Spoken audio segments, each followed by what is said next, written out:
फ़िलहाल मैं बैठा हूँ राज्यपाल जो किसान यूनियन है, भारतीय किसान यूनियन का जो राज्यपाल विंग है उसके ब्लॉक अध्यक्ष हैं, उनके साथ में बैठा हूँ। इनसे बात करेंगे इस आंदोलन के बारे में और इसमें क्या क्या गड़बड़ियाँ हुई। इनसे बजट के बारे में भी बात करेंगे, इनसे मनदीप के बारे में भी बात करेंगे जो पत्रकार उठा लिया गया है। बाकी सारी चीज़ों पे बात करेंगे।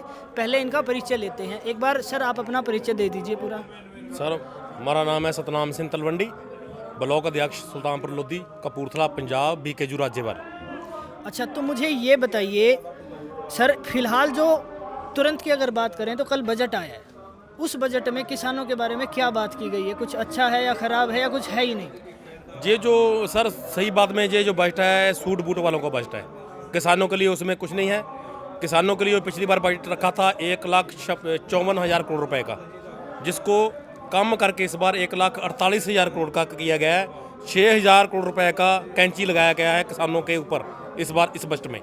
किसानों को जो 1,56,000 से 1,48,000, 1,54,000 की जगह 1,48,000 करोड़ किया गया है। 6,000 करोड़ का कैंची कटर लगाया गया है किसानों के ऊपर इस बजट में इस बार। पिछली बार से कम हो गया? कम हुआ। अच्छा, जो FCI है जी, उसका बजट में क्या सीन है पिछली बार का और इस बार का? फूड कॉर्पोरेशन ऑफ इंडिया जो है रीढ़ की हड्डी था किसानं के लिए, उसको ये ख़त्म करने की तैयारी शुरू हो गई है इस बार। पिछली बार उनके लिए रखा था 75,000 करोड़ रुपए का बजट, उनको उनका मेंटेन करने के लिए, उनका सप्लाई करने के लिए, खरीद और वंड प्रणाली के लिए। उसको इस बार जीरो कर दिया गया, बिल्कुल उस पर कुहाड़ा लगा दिया गया। वो FCI को ख़त्म करने की ये तैयारियां शुरू हो चुकी हैं। ये जो ऊपर से हाथी के दांत दिखाने के लिए और खाने के लिए और ये कहते तो किसान की बात है, मन की बात है, किसान की बात है, मगर इसमें है नहीं है, बिल्कुल जुमला है। बिल्कुल इस बार भी किसान पर पूरा कुहाड़ा चलाया गया है। FCI को ख़त्म करने की तैयारी की जा रही है। अच्छा, एक जो मजदूर और किसान के जो काम आती है योजना सरकार की, वो मनरेगा है, उसका क्या रहा इस बजट में? क्या चल रहा है? वो मनरेगा में 30-35% की कटौती कर दी गई है मनरेगा पर भी। मतलब कोई योजना ऐसी नहीं है जिसमें कटौती ना हो? बिल्कुल नहीं। जो मजदूरों के लिए बहुत, उनके लिए एक आशा की किरण थी, वो आश की किरण, रोटी खाने के लिए 100 दिन साल में खाने का रोजगार देने का प्रोग्राम था जो डॉक्टर मनमोहन सिंह ने शुरू किया था। उसको भी ये ख़त्म करने की कगार पर ले आए हैं। उसको भी ख़त्म करने की तैयारी शुरू हो चुकी है। अच्छा, इससे जो ये बजट घट रहा है मनरेगा का भी, FCI का भी, इससे पंजाब और हरियाणा के कितने किसानों पे फ़र्क पड़ेगा और बाकी देश के कितने किसानों पे फ़र्क पड़ेगा? जो FCI है उसको जो उस पर बजट को काटा गया है, उसका सीधा ही असर पंजाब हरियाणा पर है। टोटली 90% जो उसका असर पड़ने वाला वो पंजाब और हरियाणा के किसान पर पड़ने वाला है, क्योंकि वहाँ से जो MSP खरीद गारंटी, परचेज गारंटी का प्रोग्राम ये 2 स्टेट में ही था। वो तो सारा प्रोग्राम जो FCI ख़त्म होती है तो पंजाब हरियाणा साथ ही ख़त्म होते हैं। और जो मनरेगा है इसका असर बिहार, झारखंड, बंगाल, उत्तर प्रदेश और आंध्रा और उड़ीसा स्टेटों पर पड़ने वाला है। वहाँ पर हज़ारों करोड़ रुपए का प्रोग्राम था जो लेबर क्लास को उसका फ़ायदा मिल रहा था, उस पे ऊपर भी इसने कैंची चला दी है। वो मजदूरों का बुरा हाल होगा, अब वो इसके लपेटे में आने वाले हैं। अच्छा, एक जो खबर और मैं बार बार यहाँ से देखता हूँ, 26 जनवरी के बाद काफ़ी सारे लोग ये बताए जाते हैं कि गायब हैं, जिसमें वॉलंटियर भी हैं, लड़के भी हैं, बुजुर्ग भी हैं और कुछ पत्रकार भी हैं। उसका यहाँ पे क्या रिपोर्ट है? आप लोगों के पास क्या डेटा है? पहले तो मैं आपके माध्यम के जरिए सरकार को, मोदी को और गृह मिनिस्टर हो जो अपने होम मिनिस्टर हैं, उनको ये अपील करना चाहता हूँ, जो हमारा पत्रकार भाईचारा है उनको ये टॉर्चर करना बंद करे। उन पर जो ये अत्याचार जुल्म कर रहे हैं, जो आम इंसान की आवाज़ को उठा रहे हैं, उनका कोई दोष नहीं है। उनका काम है सच को दिखाना। अगर मोदी साहब और होम मिनिस्टर अच्छा काम करेंगे तो उसको भी ये रिपोर्टर दिखाएंगे कि ये अच्छा कर रहे हैं। अगर जो गलत हो रहा है उनकी सरकार की तरफ से, उनको ये प्रेस जो है, ये लोगों की, जन की आवाज़ है, उसको उठा रहे हैं, सच दिखा रहे हैं, उन पर जुल्म करना बंद करें। जो एक हमारा पत्रकार को उठाया है, द वायर के एडिटर पर, चीफ एडिटर पर इन्होंने पर्चा दर्ज किया है, उसको भी ख़त्म किया जाए।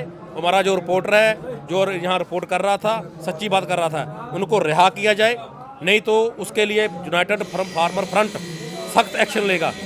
वो किसानों के लिए नहीं है, पूरे ये आंदोलन जन आंदोलन, पूरे देश का आंदोलन है। जो भी इस आंदोलन के लपेट में आएगा, यूनाइटेड फार्मर फ्रंट उसके बारे में पूरा कानूनी लड़ाई लड़ेगा। वो मैं आपके माध्यम के जरिए ये होम मिनिस्टर को और लॉ एंड आर्डर मेंटेन करने वाले मिनिस्टरों को ये मैं प्रताड़ित करता हूँ कि वो इसका वो पत्रकार को रिहा करें, उसके सुसारे जो है उन पर मुकदमे दर्ज किए हैं वो ख़त्म किए जाएं, और जो इन्होंने 42 जो आंदोलनकारी हैं उनको उन पर 307 के इरादा कत्ल के पर्चे नाजायज़ दर्ज किए हैं उनको भी ख़त्म किया जाए। 148 हमारे जो वॉलंटियर नौजवान जो इन्होंने उन पर भी रखा पाया है नजायज़ कस्टडी में, उनको रिहा किया जाए। नहीं तो जो हमारी प्रेम सिंह पंगू एडवोकेट की कन्वीनर की अगुवाई में एक 5 मेंबरी कमेटी गठित की गई है, जो SHO ने नाजायज़ हिरासत में पुलिस स्टेशनों में रखे हुए हैं बिना उनके अदालत के हुक्मों से, उन पर हम एक्शन लेंगे, उनको रिहा किया जाए। और जो हमारे मिसिंग है 100 से ऊपर नौजवान पूरे भारत से, उनको भी रिहा किया जाए, नहीं तो उनके ऊपर पूरा हम एक्शन लेंगे। ये कमेटी बन चुकी है, हमारा पंजाब सरकार जो है उन्होंने कमेटी गठित की है। 112 उनका हेल्पलाइन नंबर दिया गया है, और बंगला साहिब गुरुद्वारा में एक वकील ने अपनी जथेबंदी तैयार की है, और वक् जथेबंदियाँ और जो बार एसोसिएशन हैं इसमें एक्शन ले रही हैं। इससे पहले उसको रिहा कर दें, नहीं तो उल्टा हम एक्शन लेंगे उन SHO पर, ASI पर, जिसने नजायज़ रास्ते में हमारे नौजवानों को, पत्रकारों को रखा हुआ है। अच्छा, ये बताइए सर, 26 तारीख की जो हिंसा हुई उसमें पुलिस का डेटा आया कि 394 पुलिस वाले घायल हुए। ऐसा कोई डेटा आप लोगों के पास है कि कितने किसान घायल हुए या कितने मजदूर घायल हुए? ये बिल्कुल गलत है। पुलिस एक भी पुलिसमैन घायल नहीं हुआ, उल्टा हमारा एक नौजवान, उसको 10 पुलिस वालों ने उस पर टॉर्चर किया। उसको आप जगह जगह पर उसका फ़ोटो लगा देख सकते हैं। वो बिल्कुल खड़ा था न्यूट्रल, वो उसको प्रदर्शनकारियों को भी रोक रहा था, पुलिस को भी रोक रहा था, न्यूट्रल खड़ा था, वो किसी को कुछ नहीं कह रहा था। उसको जो पुलिस वाले उन्हें भीड़ से खींचकर उन्हें 10 कटोकट पुलिस, कम से कम 10 पुलिसमैनों ने उसको नीचे फेंक कर उस पर अत्याचार किया है। पुलिस वाला एक भी जख्मी नहीं हुआ। और इसके उल्ट जहाँ जो किसान मजदूर संघर्ष कमेटी है, उनके सैकड़ों जवान इन जख्मी किए, पत्थरबाजी की है उन पर। ये जो RSS के गुंडों ने और बीजेपी के जो कार्यकर्ता हैं दिल्ली के, झूठ बोलकर कि हम सिंगू के, हम नरेला के, हम इधर गाँवों के हैं, वो बिल्कुल बकवास है, झूठ है बिल्कुल। वो सारे दिल्ली पूरी के वहाँ से जो गुंडे बदमाश पेमेंट करके लाए गए थे, उन्होंने हमारी जो औरतें हैं जो संघर्ष में शामिल हैं उनको भी हाथ पाने की कोशिश की है। वो ये भूल जाएं कि ये अलग मंच है, मगर है तो है किसान, वो तो भारत का किसान है। हम आपके माध्यम से उनको कहना अपील करते हैं कि अगर एक इस बार तो आपको माफ़ कर दिया गया है, दूसरी बार हमारा मीडिया आप पर एक आपके जो काम कर रहे हैं उस पर नज़र रखे हुए हैं। हम भी इसको निकाल कर व्हाट्सएप ग्रुपों से फ़ोटो लेके हम भी पूरा बार एसोसिएशन सुप्रीम कोर्ट के जरिए उन पर एक्शन लेंगे, सख्त तो सख्त।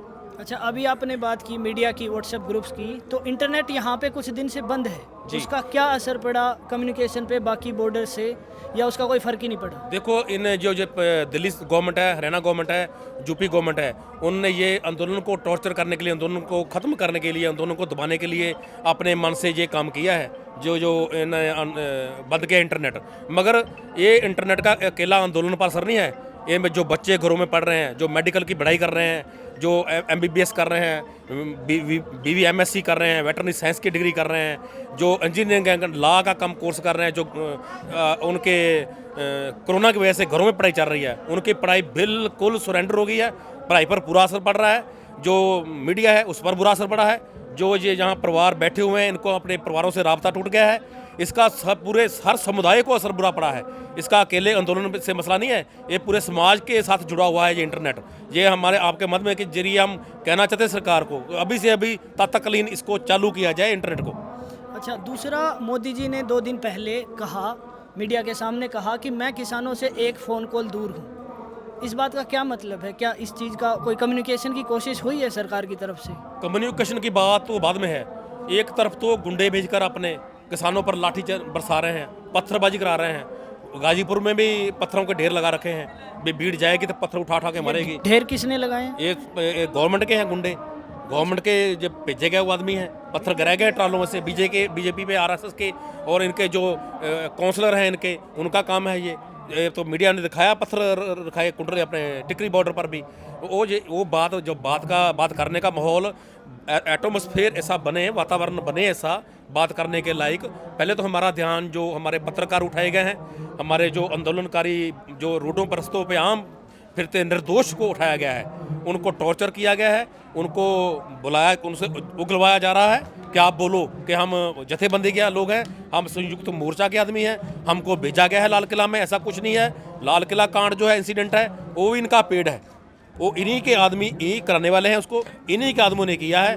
संयुक्त मोर्चा का, संघर्ष कमेटी का, टिकरी बॉर्डर का, गाजीपुर बॉर्डर टकैत साहब का इसमें कोई लेना देना नहीं है। हाँ, जो जिस आदमी ने वो इंसिडेंट किया है उस पर सरकार कार्रवाई करे, उसके हम हमदर्दी नहीं है। मगर जो हमारे निर्दोष नौजवान उठाए हुए हैं, पत्रकार समुदाय उठाया हुआ है, उसके हम हमदर्द हैं। हाँ, उनके अगेंस्ट हम सुप्रीम कोर्ट तक भी जाएंगे, हम लड़ेंगे केस। अच्छा, जिस आदमी को जिम्मेदार बताया जा रहा है दीप सिद्धू 26 तारीख का, वो लोग कह रहे हैं कि 2 महीने से यहाँ किसानों के साथ था आंदोलन में, तो तब किसी को नहीं पता था कि वो गलत है या सही है। देखो सर, मैं इतना बड़ा लीडर या नेता नहीं हूँ जो मैं इस पर कोई टिप्पणी कर सकूँ। मैं इस पर कोई टिप्पणी नहीं करूँगा। आप भी सब कुछ जानते हैं, मीडिया भी जानता है ये सारी बात, सरकार भी सारी बात जानती है।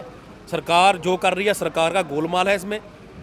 यूनाइटेड फार्मर फ्रंट का कोई दोष नहीं है इसमें, और ना टिकरी बॉर्डर वालों का कोई इसमें कोई दोष है, ना टकैत साहब का कोई दोष है, ना किसी किसान का इससे कोई लेना देना नहीं। हम अपनी पेट की खातिर आए हैं, जहाँ पर बैठे हैं 3 बिल और 2 ऑर्डिनेंस को ख़त्म कराने के लिए, उनको डिस्ट्रॉय करने के लिए। हमारा झंडे से कोई लेना देना नहीं। हम तिरंगे की गवाही में ठीक है, तिरंगा झूलता है वहाँ, सालों से झूलता है, झूलता रहे, हमको कितना ही नहीं, हम उसके अंडर गवाही उसकी कबूलते हैं हम। अच्छा, एक जो यहाँ पे मैं देख रहा हूँ, कल यहाँ पे जो बैरिकेड लगाए गए हैं, पक्के बैरिकेड बनाए जा रहे हैं, देख के एक बार ऐसा लगता है कि किसानों की और पुलिस की दुश्मनी हो गई है। ऐसा कुछ है यहाँ पे? बार बार टकराव की संभावना है? ये तो बिल्कुल आपने सच बोला। बिल्कुल, ये LOC से भी ज़्यादा कम सख्त किया हुआ है। ऐसा बॉर्डर LOC पेपर पर भी ऐसा कंक्रीट का जाल नहीं फैलाया गया, ना वहीं पर कोई कांटे लगाए गए हैं। ये हम अपनी ज़िंदगी में पहली बार दे रहे हैं। ये जैसे चाइना के बॉर्डर से भी ये तो कम सख्त हो रहा है। हम आप हैरान हैं, पत्रकारों को इधर से उधर नहीं जाने दिया जा रहा है। जो आज़ाद भारत के आज़ाद नागरिक हैं, जो हर समुदाय की बात करते हैं, हर मज़हब की बात करते हैं, उनको भी वहाँ इधर उधर नहीं जाने दिया जा रहा है। उनको घूर घूर कर देखा जा रहा है। मैं तो देख रहा हूँ, हैरानी करने वाली की बात है ये। इसमें मैं खुद आप हैरान हूँ, हर जन इसमें हैरान है, ये होने क्या हो रहा है ये। अच्छा, एक चीज़ और, जब मैं दिल्ली जाता हूँ, पुलिस वालों से बात करता हूँ, कैमरा पे तो बात नहीं होती है, लेकिन वो ये कहते हैं कि सिर्फ किसानों पे मार नहीं पड़ी है, 26 तारीख को हमारे ऊपर भी मार पड़ी है। वो कुछ वीडियोस दिखाते हैं, कुछ फ़ोटोज़ दिखाते हैं, जिसमें वो कहते हैं कि ट्रैक्टर तक चढ़ाने की कोशिश की गई है। इसके पीछे क्या कहानी है, ये कैसे हुआ? ये उन्हीं सरकार के कुछ शरारती अंसर तत्व थे, वो उनके थे, हमारे आंदोलन में घुसाए गए थे वो। वैसे किसान किसी को मारेगा नहीं, किसान तो अन्नदाता है देश का। मतलब आंदोलनकारियों का पुलिस से कोई दुश्मनी या ऐसा कुछ नहीं? कोई नहीं है, पुलिस से हमारा कोई टकराव नहीं है, कोई सरकार से टकराव नहीं है। हमारी पीसफुल जो ये परेड थी, एक दिखाने के लिए पूरे विश्व को कि किसान एकता है, किसान बहुत पूरा हिंदुस्तान का किसान है, जो निराशा के आलम में है, वो अपने जो प्रदर्शन कर रहा है। नॉन हिंसक, हम गांधीवादी हैं, अहिंसा के पुजारी हैं हम। हमारा कोई भी ऐसा कोई लेना देना नहीं था। जो पुलिस वाले हैं वो भी हमारे घरों के बच्चे हैं, वो कोई मंत्रियों को संतरियों के बच्चे थोड़ी हैं, वो भी तो किसानों के बच्चे हैं, मजदूरों के बच्चे हैं। किस मंत्री का बच्चा दिखाओ मेरे को पुलिस में है? कोई नहीं है। जो बहुत बड़ा जो उनमें बहुत संख्या है, वो किसानों के बच्चों की है, मजदूरों के बच्चों की है, और मिडिल क्लास के और लोअर क्लास के बच्चों की है। जो CRPF है, BSF है, दिल्ली पुलिस है, हरियाणा पुलिस है, उसमें मंत्रियों के बच्चे तो नहीं हैं, हमारे भाई बहन हैं वो सब। हमारा उससे कोई टकराव नहीं है, ना था ना है। अच्छा, मेरे सवाल यहाँ पे ख़त्म होते हैं सर। कुछ और आप मेरे चैनल के माध्यम से कहना चाहें लोगों को? हाँ, आपके माध्यम के जरिए मैं ये कहना चाहता हूँ भारत सरकार को, ये जो लगभग 2.5 महीने से ये लोग जो सड़क पर पड़े हैं, जिसमें 100 साल से लेकर बुजुर्ग से लेकर 3-4 महीने के बच्चों से लेकर 100 साल के बुजुर्ग तक, जो महिलाएं, बुजुर्ग, नौजवान, जहाँ पढ़े लिखे लोग और मीडिया वाले, वो सब इसमें जो इसका पीड़ा झेल रहे हैं, वो इनके ऊपर तरस खाए। ये जो बिल है, ये डिस्टोर्ट किए जाएँ, बिल वापस लिए जाएँ। बिल्कुल इस पर कोई राजनीति नहीं होनी चाहिए। ये सीधी किसान के ऊपर जो तलवार है, इसको उठाया जाए, वो अच्छे काम किए जाएं। जो मीडिया आपको अच्छा समाज में बोले, आपकी अच्छाई करे, मीडिया के ऊपर जुल्म जो अत्याचार करने हैं वो बंद ख़त्म किए जाएं। ये जो बिल वापस हो जाएंगे तो सब कुछ अपने आप ठीक हो जाएगा। अपने आप इनका जो गवाचा हुआ पूरा पेंगड़ा है वापस आ जाएगा। मैं आपके माध्यम के जरिए ये सरकार को अपील करता हूँ। जी ठीक है sir, thank thank you. You ये भारतीय किसान यूनियन के राज्यपाल विंग के ब्लॉक अध्यक्ष के विचार आपने सुने, अलग अलग सवालों पे उनके जवाब सुने। अगर कुछ और भी सवाल हैं तो आप कमेंट में लिख सकते हैं, इन्हें तो हम फिर पकड़ लेंगे। ये भी आंदोलन में ही हैं, हम भी आंदोलन में ही हैं। ठीक है, थैंक यू, नमस्ते।